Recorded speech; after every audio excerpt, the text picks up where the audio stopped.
দেখুন, প্রশ্ন হচ্ছে যে লাখ লাখ কোটি কোটি টাকা কার্যত দিতে হতো, এইটা কিন্তু কোহিনূর মজুমদার, রিজু দত্তরা অভিযোগ করছেন। খুব স্বাভাবিক, মানে এটা ভাবার জন্য, এটা বের করার জন্য কোনো বিরাট বড় বিশ্লেষক হওয়ার প্রয়োজন নেই। যে টাকাটা আসতো কোত্থেকে, আসতো লাগামহীন দুর্নীতি করে, আদারওয়াইজ এই লাখ লাখ কোটি কোটি টাকা আসবে কিভাবে? এবং আমি দর্শকদের, বিশ্বনাথ চক্রবর্তী মনে করিয়ে দিয়েছেন, ধন্যবাদ বিশ্বনাথ দাকে, যে এইটা একেবারে এবিপি আনন্দকে দেওয়া ইন্টারভিউতে মদন মিত্র বলেছিলেন। কি বলেছিলেন আইপ্যাককে নিশানা করে আমি কোট আনকোট একবার দর্শকদের মনে করিয়ে দিই। ভালো মন্ত্রী হতে গেলে 10 কোটি লাগবে, আমি 10 কোটি দিয়ে দিলাম, যদি হয়ে গেলাম তো 10 কোটি থেকে 20 কোটি বানালাম, আর যদি না হলাম তাহলে 10 কোটি চলে গেল। মানে 10 কোটি মানে হাতের ময়লা তৃণমূলের কাছে, এইরকম জায়গায় গোটা বিষয়টা গেছে। এক হচ্ছে এই বিষয়টাকে আমাকে বিশ্বাস করতে বলেন মনিদা, যেটা তৃণমূল কংগ্রেসের সম্পূর্ণ অজ্ঞানে হয়েছে, সবটা জানা সত্ত্বেও এটা হতে দিয়েছে তৃণমূল কংগ্রেস, এক। আর দুই, আজকে যারা কার্যত বিদ্রোহী হওয়ার, বিপ্লবী হওয়ার চেষ্টা করছে, যে সাসপেন্ডেড তৃণমূল নেতারা, আজকে তৃণমূল কংগ্রেস এই জায়গায় নামার পরে এবং বিজেপি সরকারে আসার পরে এই কথাগুলো মনে হচ্ছে।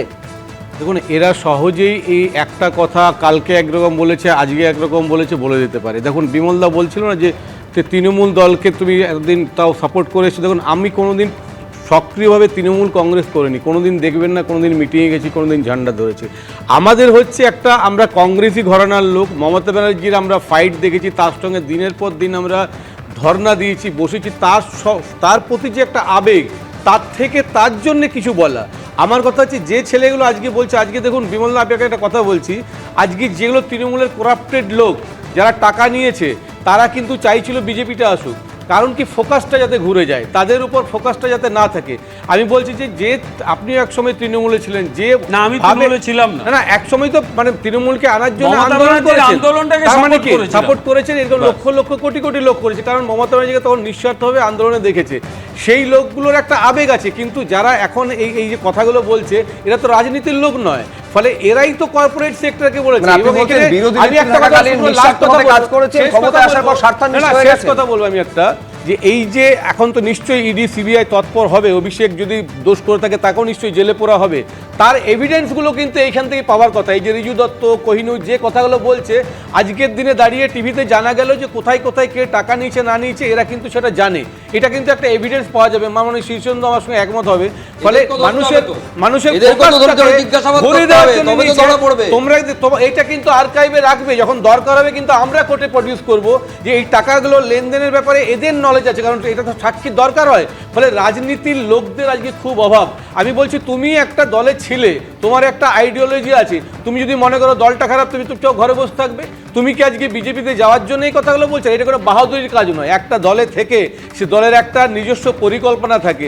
আমি যেই পাওয়ারটা চলে গেল, সেই পরিকল্পনাগুলো জানি বলে আমি ফাঁস করে দিলাম টিভির পর্দায়, এটা কোনো বাহাদুরির কাজ নয়। ফলে তোমরা যেভাবে ভাবছো যে অভিষেককে তোমরা মানে এটাকে তার যে রেপুটেশনটাকে নিচে নামাবে, তোমরা কোন জায়গায় গেলে না, আমি বলছি যে ওদের মাধ্যমে যদি মনে করে যে নামাবে, তোমরা যে রেপুটেশন নেই, মমতা ব্যানার্জিরও রেপুটেশন নেই, নিজেদের যে সম্মানটা মমতা ব্যানার্জির ঘাটছে রেসপন্সিবল। আমি যদি মনে করি নিজেই সিস্টেমটাকে ধ্বংস করেছেন, না তৃণমূল কংগ্রেসের করাপশনটা তো এস্টাবলিশ, আমি বলছি নতুন করে বলে টাইম নষ্ট করার কোনো কথা হয় না। কিন্তু যারা এখন বলছে ও কি নতুন করে বলছে, 4 বছর আগের থেকে জানি, 4 বছর আগের থেকে গেলে তুই আর কি ছিলি কেন? এই দিকে আগে এইগুলোকে জেলে পড়া উচিত। এদের জন্যই পার্টিটা হয়েছে, যেটা আমরা দিনের পর দিন কোনো টাকা পয়সা না নিয়ে নিঃস্বার্থভাবে মমতা ব্যানার্জিকে সাপোর্ট করেছিলাম, তৃণমূল কংগ্রেসকে সাপোর্ট করেছিলাম এক সময়। আমরা বলতে পারবি কোনোদিন এইসব ব্যাপার জানিও না, রিজু দত্ত, কোহিনূরকে চিনিই না।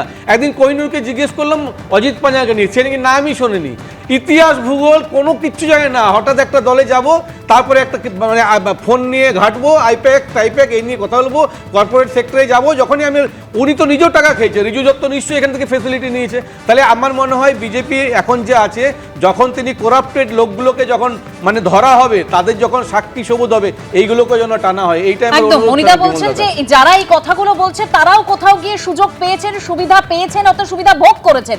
আমি এখান থেকে শীর্ষেন্দুদার কাছে যাব। শীর্ষেন্দুদা, এই যে রিজু দত্ত থেকে শুরু করে কোহিনূর মজুমদার যে কোটি কোটি টাকার কথা বলছে, এটা তো দুর্নীতির টাকা। তাহলে এই দুর্নীতির তদন্ত কি তো এদেরকেও জিজ্ঞাসাবাদ করা উচিত?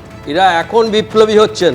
মনে পড়ছে পঙ্কজ দত্তর সময় যখন অসম্মানিত করেছেন থানার ভেতর, আমরা দুজনে ছিলাম, আমি অজন্তদা, সেই জায়গা থেকে মনে পড়ছে একজন আইজি প্রাক্তন, তার জন্যে আজকে বেনারসে গিয়ে মানুষটা আজকে চলে গেছে।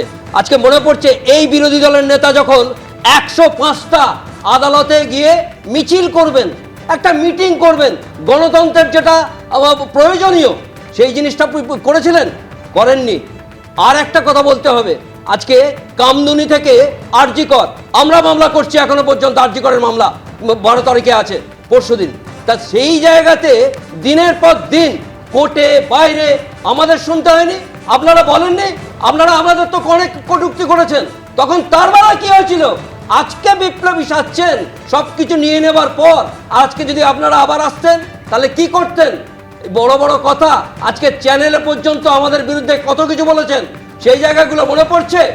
সেই জন্যে আজকে দুর্নীতি থেকে শুরু করে সেই ভয়, সেগুলোকে কাটানোর জন্যে যে সরকার, নতুন সরকারকে মানুষ ভরসা করে ভোট দিয়েছেন, সেইটা কিন্তু সরকারকে রাখতে হবে, সরকারকে সেইভাবে রাখতে হবে। আজকে মুখ্যমন্ত্রী প্রফুল্লচন্দ্র সেন যখন হাঁটতেন তখন মানুষের সঙ্গে হাঁটতেন। মনে পড়ে আপনাদের হয়তো, আমি তখন জন্মাইনি, 62 থেকে 67, সেই জায়গাতে সেই মানুষকে বিধানচন্দ্র রায় সে মানুষের সঙ্গে হাঁটেন। আজকে দেখলাম, আজকে শুভেন্দু সেই মানুষের মাঝখানে দিয়ে হাঁটছে। এইটা রাখতে হবে। সর্দার তাকেই বলে যে সামনে দিয়ে মানুষের আগে বেরোয়, মানুষের সাথে যায়, সেই জায়গাতে রাখতে হবে। ঘেরাটোপে থাকবো আর বড় বড় কথা বলবো, যখন চলে যাবে তখন তার বিরোধিতা করব, সে জিনিস হতে পারে না, সেই জিনিস কখনোই হতে পারে না। প্রতিটা মানুষ, আমরা 15টা বছর শাসক দলের বিরুদ্ধে যেটা অন্যায় সেটা অন্যায়, একেবারে অন্যায়, এবং এই অন্যায়ের জন্যই মানুষ কিন্তু প্রত্যাখ্যান করেছেন ইভিএম এ, ব্যালট বাক্সে তৃণমূল কংগ্রেসকে। সেইটা তো ফলাফলে প্রকাশিত। এবার এই ফলাফলে যখন বিশ্লেষণ হচ্ছে, একের পর এক চমকে দেওয়ার মতন তথ্য আসছে। যেমন এইবার আমি আপনাদের সামনে যে প্রতিবেদনটা রাখবো সেটা হচ্ছে আবাসন, মানে হাই রাইজ, যেখানে যেখানে বিভিন্ন আবাসনে যে ভোট কেন্দ্র করা হয়েছিল, সেই ভোট কেন্দ্রগুলোর যখন ফলাফল বিশ্লেষণ করা যাচ্ছে, সেখানে দেখা যাচ্ছে যে অধিকাংশ ক্ষেত্রেই এগিয়ে রয়েছে বিজেপি। দেখুন,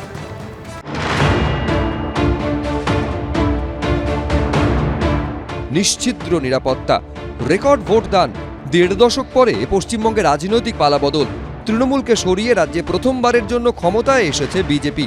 শনিবার রাজ্যের নবম মুখ্যমন্ত্রী হিসেবে শপথ নিয়েছেন শুভেন্দু অধিকারী। এই প্রেক্ষাপটেই শুরু হয়েছে নির্বাচনী ফলের বিশ্লেষণ, আর তাতেই আবাসনে ভোট গ্রহণ কেন্দ্রগুলির ফলাফল নিয়ে উঠে আসছে নানা তথ্য। বড় আবাসনের বাসিন্দাদের মধ্যে ভোটে উৎসাহ বাড়াতে এবারই প্রথম কলকাতা ও শহরতলির 65টি আবাসনে ভোট গ্রহণ কেন্দ্র করেছিল নির্বাচন কমিশন। নির্বিঘ্নে ভোট দিয়েছেন আবাসিকরাও। For the first time booth multi-complex হয়েছে, so more than 82% of the voters came and gave the vote. আর সেই ভোটের ফল বিশ্লেষণ করে দেখা যাচ্ছে সিংহভাগ ক্ষেত্রেই বাজিমাত করেছে বিজেপি। মানুষ চাইছিল যে একটা ডাবল ইঞ্জিন যেটাকে বলা হয়, experience I believe people have voted this time. কলকাতার অন্যতম অভিজাত আবাসন আরবানায় এবার ভোট কেন্দ্র করেছিল কমিশন। মোট 920 জন ভোটারের মধ্যে ভোট পড়েছে প্রায় 750। নির্বাচন কমিশন সূত্রে দাবি, এর মধ্যে বিজেপি ভোট পেয়েছে 550। কমপ্লেক্সের ভিতরে বুথ হলে অনেক সুবিধা হয়ে গেছে। আগে আমরা বাইরে যেতাম, কবি বারিশ हो रही है, কবি এত গরমিতে লাইনে দাঁড়াতে হয়, অনেকজন বাইরে যেতে চায় না, তো পার্সেন্টেজ অফ ভোটিং এখান থেকেও অনেক কম ছিল। কমিশন সূত্রে খবর, বাইপাস লাগোয়া অ্যাক্টিভ একর্স আবাসনে পড়া 85% বেশি ভোটের মধ্যে 70% গেছে বিজেপির ঝুলিতে। যাদবপুর সাউথ সিটি আবাসনে মোট ভোটার 703 জন, ভোট পড়েছে 77%, তার মধ্যে 67% ভোট পেয়েছে বিজেপি। নির্বাচন কমিশন সূত্রে দাবি, diamond city, Genex valley, silver spring, Emami সিটির মতো আবাসনগুলিতে ভোট পড়েছে 75 থেকে 90%। মোট প্রদত্ত ভোটের 60 থেকে 70% ভোট পেয়েছে বিজেপি। একটা মনে সন্দেহ থাকতো সবসময় যে যাব কি যাব না, কি প্রবলেম ওইখানে হবে, বিভিন্ন প্রবলেমটা থাকতো।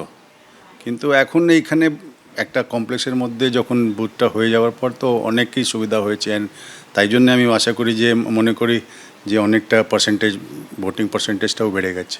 সেন্টার আর স্টেট গভর্নমেন্ট এক হওয়াটা, মানে এক্সপিরিয়েন্সটা কোনোদিন হয়নি। প্রত্যাশা আর প্রতিশ্রুতি, ভোট রাজনীতির দুটি গুরুত্বপূর্ণ উপাদান। এখন আবাসনের ভোটারদের সেই ইচ্ছা পূরণ হয় কিনা তার উত্তর মিলবে ভবিষ্যতে। রুমা পালের রিপোর্ট, এবিপি আনন্দ, কলকাতা।